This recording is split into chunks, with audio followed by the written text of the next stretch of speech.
Assalamualaikum warahmatullahi wabarakatuh. Bismillah, alhamdulillah, wala hawla wala quwata illa billah.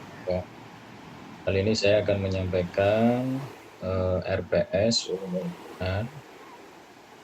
Kemarin untuk filenya sudah saya ya, Anda bisa lihat filenya. Langsung saja saya sampaikan untuk capaian pembelajaran prodi. Yang pertama adalah bertakwa kepada Tuhan Yang Maha Esa dan mampu menunjukkan sikap religi. Jadi yang diharapkan dari mata kuliah kaitan dengan program pendidikan agama Islam yang pertama adalah takwa kepada Tuhan Yang Maha Esa dan mampu menunjukkan sikap religius. Kemudian yang kedua adalah menunjukkan sikap bertanggung jawab atas pekerjaan di bidang keahliannya secara mandiri.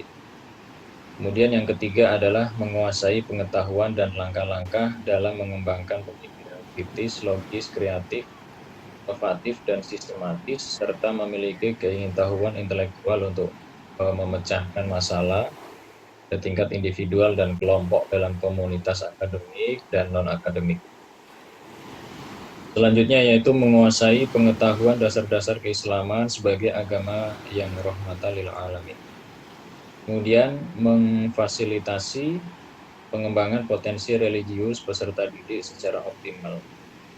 Yang selanjutnya melakukan pendalaman bidang kajian pendidikan agama Islam sesuai dengan lingkungan dan perkembangan zaman.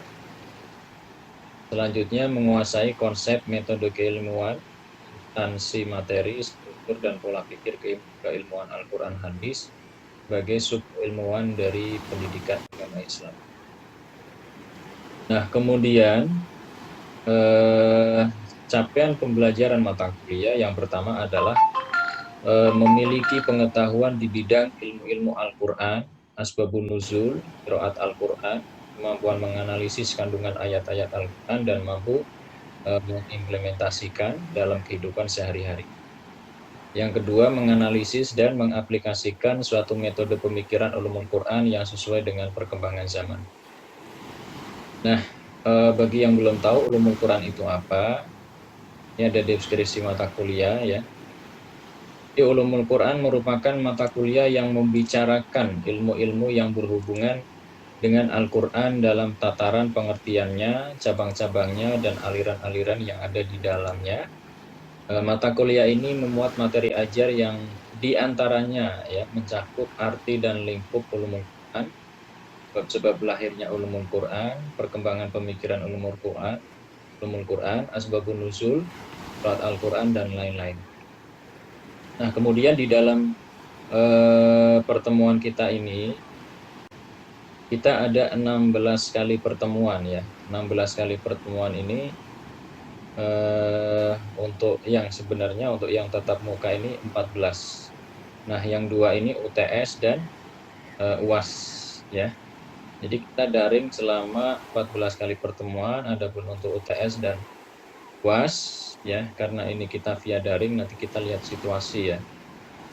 Kemudian nah, saya bacakan dulu dari ke-16 ini. Yang pertama adalah orientasi perkuliahan ulumul Quran. Ya, jadi seperti perkenalan, penyampaian tentang perkuliahan, dan lain sebagainya. Kemudian pembahasan tentang ulumul Quran dan sejarah perkembangannya. Kemudian selanjutnya penurunan Al-Quran dan kodifikasi Al-Quran. Pertemuan keempat, Rosmul Mushaf, ya, atau Rosmul Mushaf Al-Usmani. Kemudian Asbabun Nuzul. Kemudian ada Makiyah dan Madaniyah. Kemudian ada Nasih Mansukh. Yang selanjutnya kemudian pertemuan ke-8 kita UTS ya, ujian tengah semester. Selanjutnya Munasabah Al-Quran. Kemudian Muhkam dan Mutasyabih, Ijazul Quran, Qiraat Al-Quran, Tafsir Takwil dan Tarjamah, Fawatihus Suwar, Qasasul Quran, dan yang terakhir ada ujian akhir semester. Nah, nanti untuk materi-materi ini bisa Anda baca di buku ya. Jadi setiap kita mau pertemuan dipelajari dulu di buku. Sambil insya Allah nanti saya buatkan video setiap materi, Anda bisa mendengarkan di situ. Nah, kemudian apabila ada yang kurang begitu dipahami, baik di buku maupun di video yang saya buat, nanti kita bisa ini ya, Anda semua bisa list di grup WhatsApp. Jadi kalau memang memungkinkan bisa saya jawab di grup WhatsApp, ya tidak terlalu panjang, saya jawab di grup WhatsApp. Tapi kalau semisal harus butuhkan penjelasan yang panjang, nanti bisa saya buatkan video secara khusus. Nah, kemudian ini ada beberapa referensi, nanti bisa Anda baca sendiri ya. Kemudian saya kira itu saja yang perlu saya sampaikan. Nah, untuk setiap absen, untuk absennya, di setiap pertemuan ada tugas kecil sebagai pengganti absen Anda. Jadi Anda tidak absen secara mandiri, tapi nanti kita absen secara manual. Di absensi itu nanti saya saya lihat dari Anda yang saya kira kalau Anda bisa mengumpulkan tugas kecil itu berarti Anda betul-betul mengikuti kuliah saya. Nah, ini untuk mengukur juga ya, karena kita ini kan jarak jauh. Nah, jadi saya harus mengukur kalau Anda betul-betul paham berarti Anda betul-betul serius mengikuti kuliah Ulumul Quran ini. Tuh, karena yang sering terjadi hanya ini saja ya, hanya list absen saja, tapi ternyata kuliahnya ternyata tidak ikut, tidak pernah belajar, tidak pernah baca buku.